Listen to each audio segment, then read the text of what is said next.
Hello, welcome everybody. Got on here now. I'm just like, oh, I'm so tired. I am tired. I've been up since 5. Um, but no excuse, right? Um, just saying, see you. So my son was just leaving for work.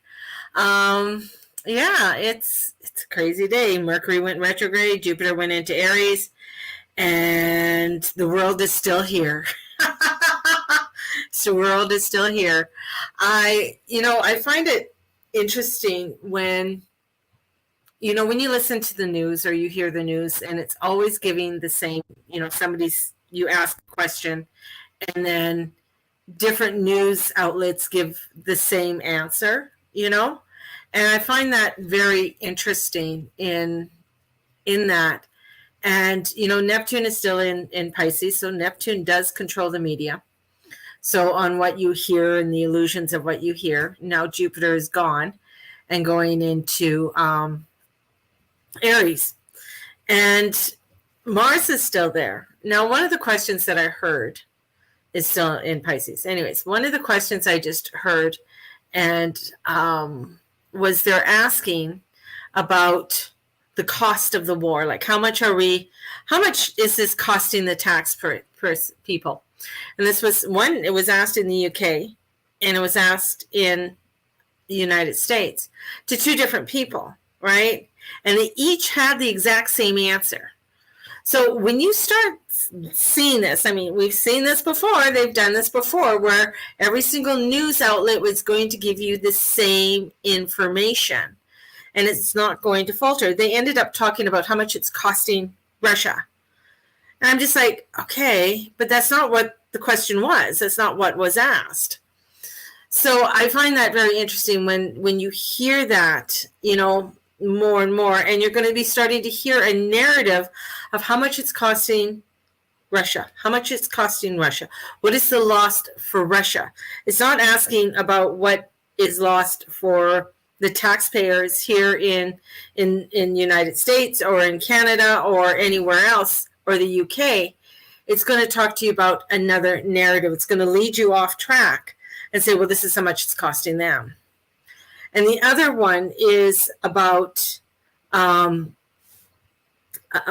global famine is I think the narrative that I've been seeing a lot is a global food crisis. Global food crisis, not just, and this is, what you're going to be hearing a lot of, in the coming months. They're going to start telling you more about the global food crisis that's happening. Now, I have clients that are from different places. I have clients from England. I have, I once in a while hear from my clients in Australia, and I do have clients all through the United States. And I find just chatting with them and how are you doing? What's going on? And I get curious to know what is going on in their region. Like whether it is, Nebraska, whether it is Georgia, New Mexico, wherever they're living. And a few, they've been saying a few things, and they're like, because I asked them about food, I asked them about the food, what's going on, how are things, what's your cost of living like, and they're telling me that it's going up, but I just don't know why. But it's almost where they're not getting information from their local news affiliates about either factories or meat processing or food processing plants going up in flames, or they're not getting the information about the crisis the crisis or the oil, a cooking oil and things along that line. Like they're not getting that information. The only information a couple of them said is that, well, we know that there's a lot of people can't find baby formula right now. And I said, do you know why? And she goes, well, I have no idea why. And I said, well, there was a recall on baby formula about 3 months ago. So all the major baby formulas were recalled. And because they found bacteria in it, and of course was deadly to the children, so they had to recall it, right? But they never they didn't, as you do a recall, usually you have, well, we made a new batch, here you go. Like they didn't have more coming in, and it's been over 3 months now, and there's a 40%, probably more, they're just saying 40% decrease in baby formula, which I found very interesting. And I'm just like, okay, so what are they trying to do? Is this getting people to get more scared because they can't feed their baby? And I started to sort of like, as I'm looking at the planets and, Pluto's retrograde, and last time it's going to be retrograding in Capricorn, it gets us to sort of start to review the world around us, start us to really awaken in what's going on. And it's really going to be bringing up a lot of information of what's important in the world, what is important in the world. And right now, two things seem not to be very important in the world. One is babies, children, babies, and the second is women.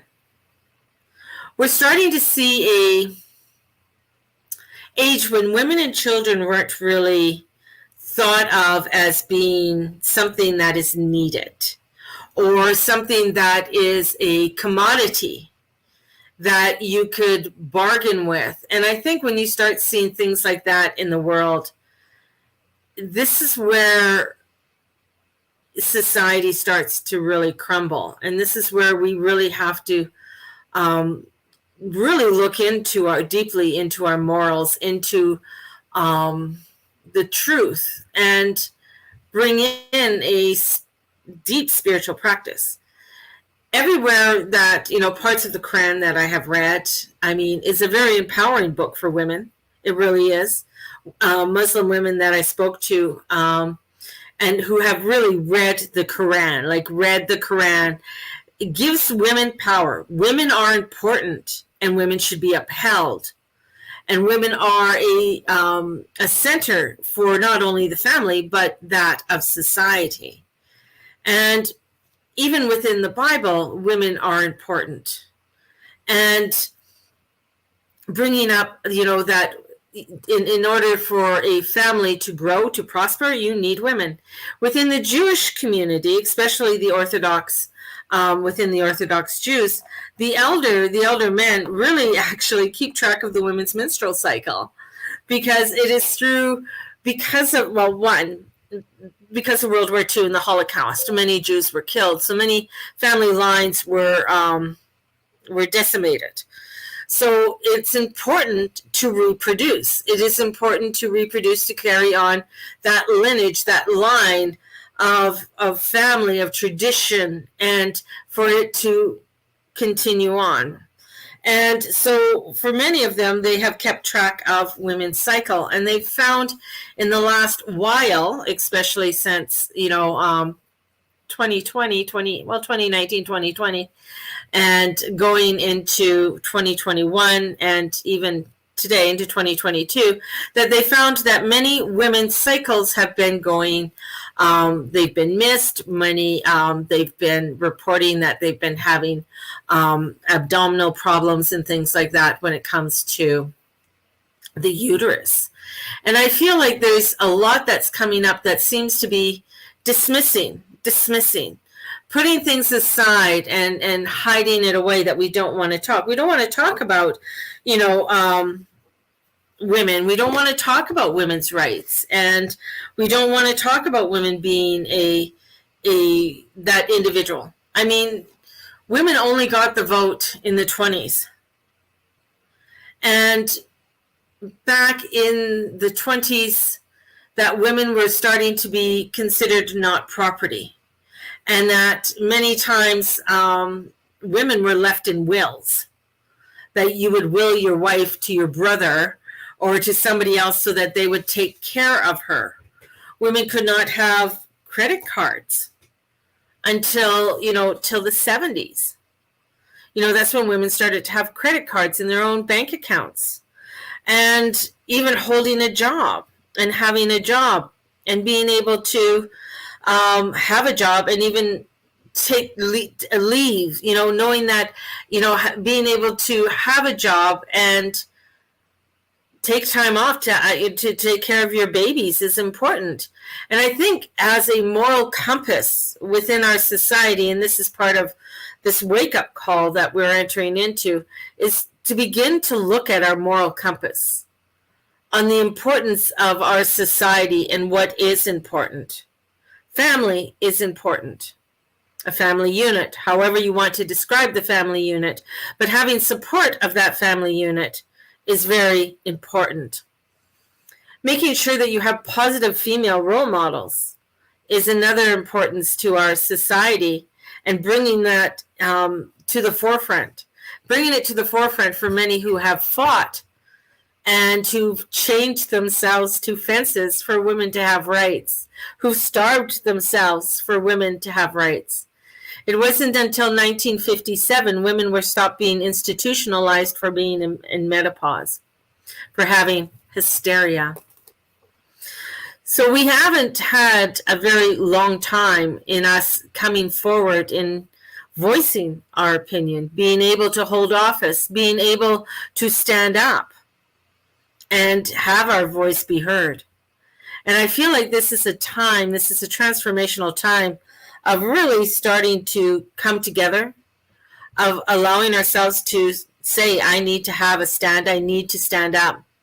Because we don't realize these little things that are happening, whether it is about abortion rights or about men being able to participate in women's sports, or children mothers not being able to find the food for their children. These are things that are coming into our society that we need to start to wake up. We need to start paying more attention, and we need to start having our voice being said in many matters that are going on, not within our own country and in the world around us. I feel like this is a time when more of a global revolution is going to start to hit the ground. And when this global revolution comes in, this revolution, and it's already started, is going to be where people are going to say, no, we are not going to take that. We're not going to take that anymore. We're going to stand up, because being a woman is very unique and very precious in this world. And men really can't have babies. They can try, God help them if they can try. But you still need the womb.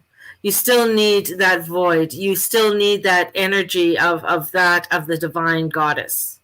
The divine goddess is one that brings into that understanding the importance of not only of the feminine energy, but also the masculine, in bringing forth the energy that life is very precious, and that we need to start looking at life, and we need to start really holding life as being precious within our world.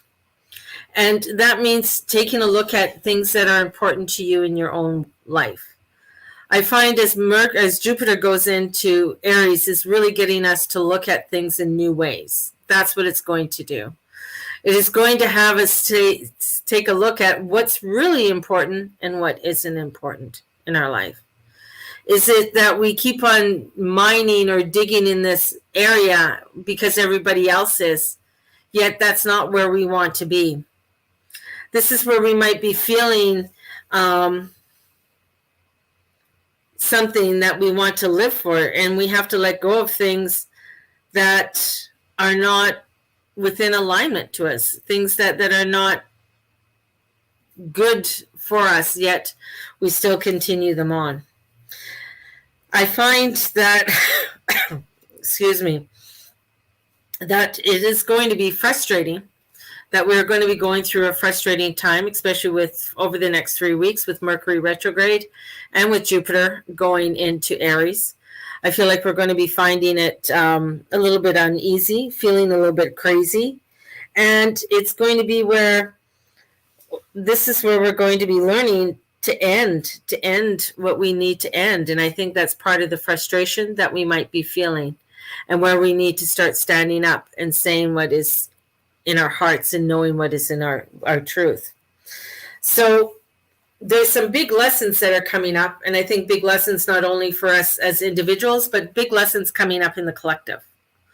Big lessons that are going to be showing us that, whoa, why are these guys all saying the same thing? And why isn't anybody telling us how much this is going to cost the taxpayer?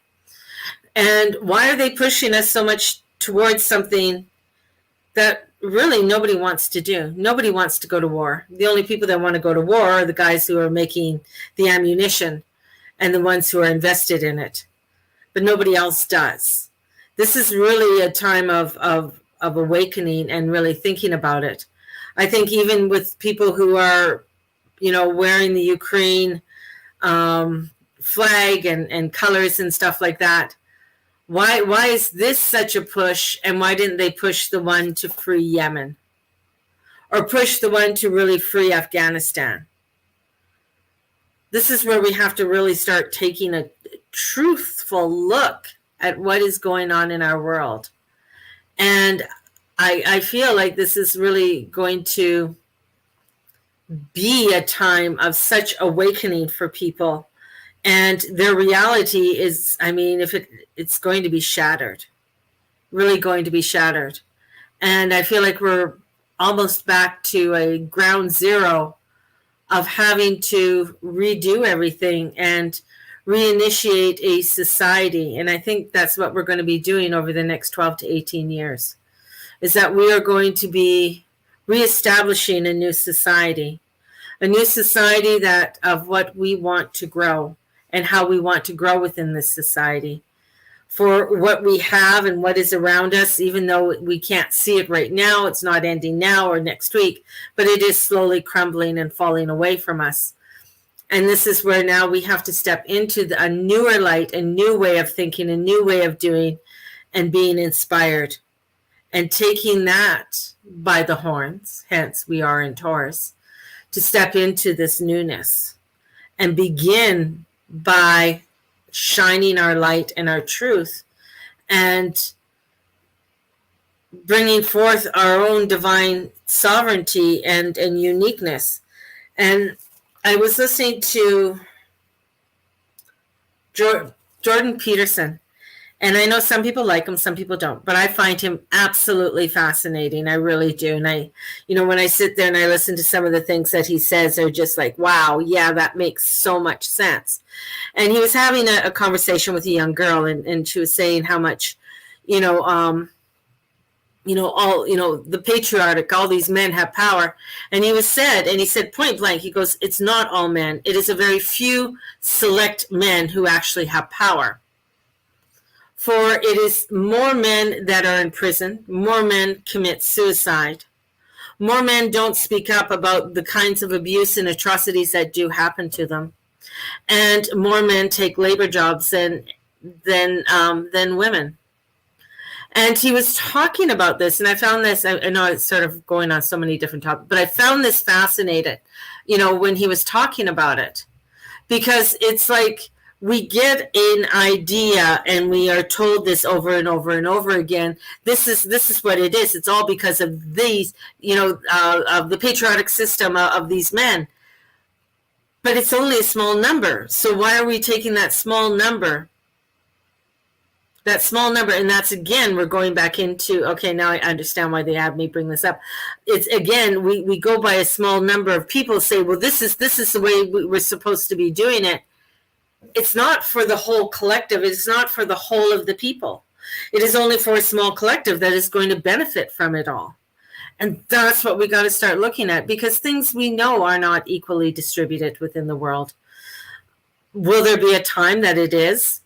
Yes, I believe there will. Maybe not in my lifetime, but I believe there will be. And, when they say, own nothing and be happy, well, somebody has to own something. Like if I'm renting a house, who owns the house? And how come they own a house and I can't own a house? So this is, again, it's a select few. So this is part of when Jupiter goes into Aries, It is an awakening. It is looking at what is it that newness that you need to start to look at within your own life, to step into and allow your light to shine in such beautiful ways. And this is about coming back to self and coming back to the divine. That's where this energy is. That's why, all of this craziness that's happening is getting us to say, hey, I need to come back to myself. Because when I start looking at what I need to do for me and standing up in my uniqueness, that is allowing for others to do the same. When I step back and I allow it to happen, but not through ego and not through self-centeredness, but I stand out and I allow myself to stand out because of my beauty, because of my wit and my charm and who I am, the guru mama, then that allows for others to be able to do the same, because I'm coming out with my truth and my honesty. We all have that Aries energy, that first house energy within us. We all have it. We all have bits of fire within us in different parts of our charts. We may not have anything transiting, or may not have any actual planets in it at the time of our birth, but we do have energies that are transiting it at this time, that is activating this energy for you to create that uniqueness that is you, and allow yourself to stand into that beautiful, loving uniqueness that is you. And this is where we're coming in, and we're going to find that we're going to be having shocks and surprises of things that are going to shock us, and that we're going to say, hey, that's no longer what I want to do, to things that are like, holy shit, that's such a surprise. I didn't know I could accomplish such great feats. Especially when you start stepping into the truth that you know that you have to do. So I still have somewhat of a cough. Sending you guys out so much love, because this is a time of us coming back to ourselves and coming back to our uniqueness and allowing ourselves to shine within that uniqueness of who we truly are. And not allowing the few loud voices, that kid in the park that yells really loud just so everybody looks at him or her. This is like, no, I don't want to look at you, and I don't want to pay any attention to you, because what you're doing and what you're saying is fucking annoying. And I want to be my own uniqueness. I want to look over this way. I want to look over in a different direction. And that's that Queen of Wands. The Queen of Wands is, I'm looking over here. She's the queen of I don't give a shit, because she knows her past. She knows her passion. And if you know anybody who's an actual, like a real fire sign, that's what they do. They go with their passion. They go with what they know is true. They'll listen to you and they'll smile and nod. They'll be polite.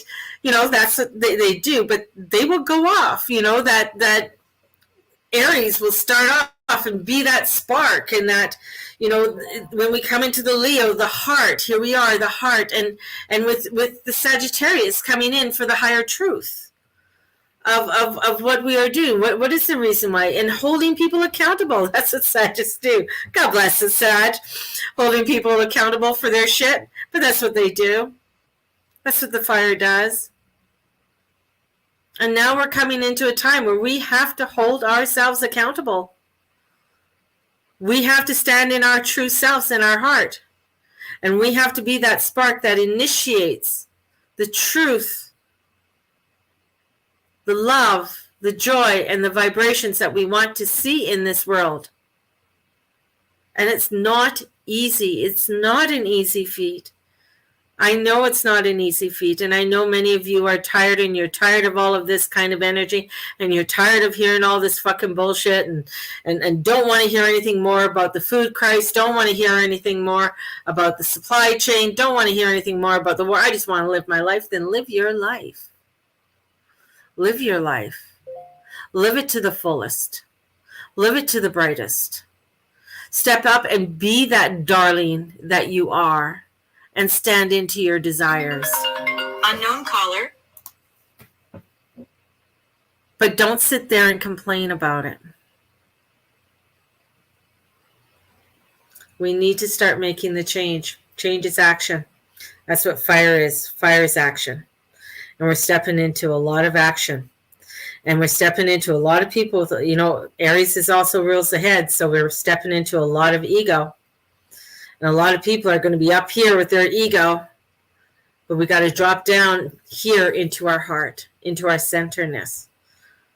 And that's what we're finding in the world right now. A lot of people are in their ego. They're in their righteousness. This is what we want. This is right. This is what we want to do.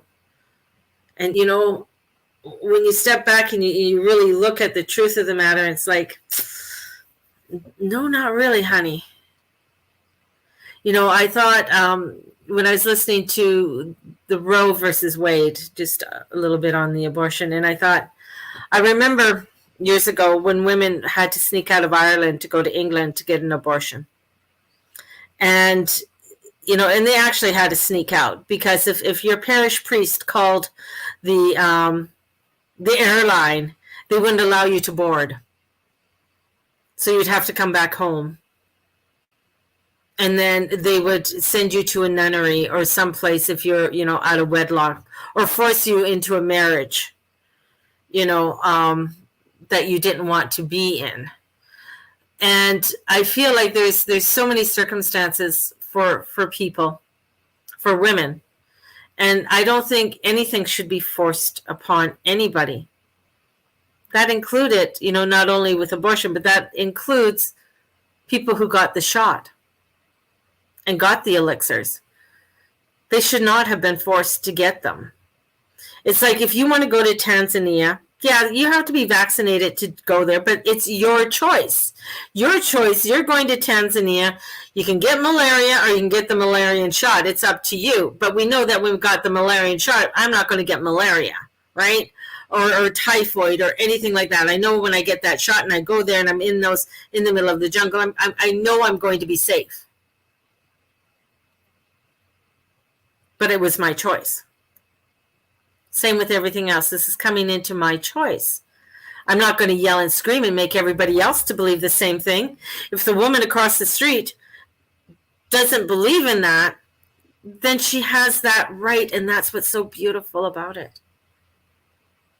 But when we are forcing something upon somebody, and it just causes a lot of pain, physically, mentally, socially, economically, in so many ways. And that's what I feel like that's the oppression that is coming in and being pushed upon us, is to get us to conform, to get us to do and say what we were supposed to say. And in that, I mean, all of these little things that are happening in the world are basically getting everybody into a nice little box, getting everybody to do and be everything that, these lines are coming in and saying, this is what you need to do. You may not notice that this is happening over here because you're focused over here.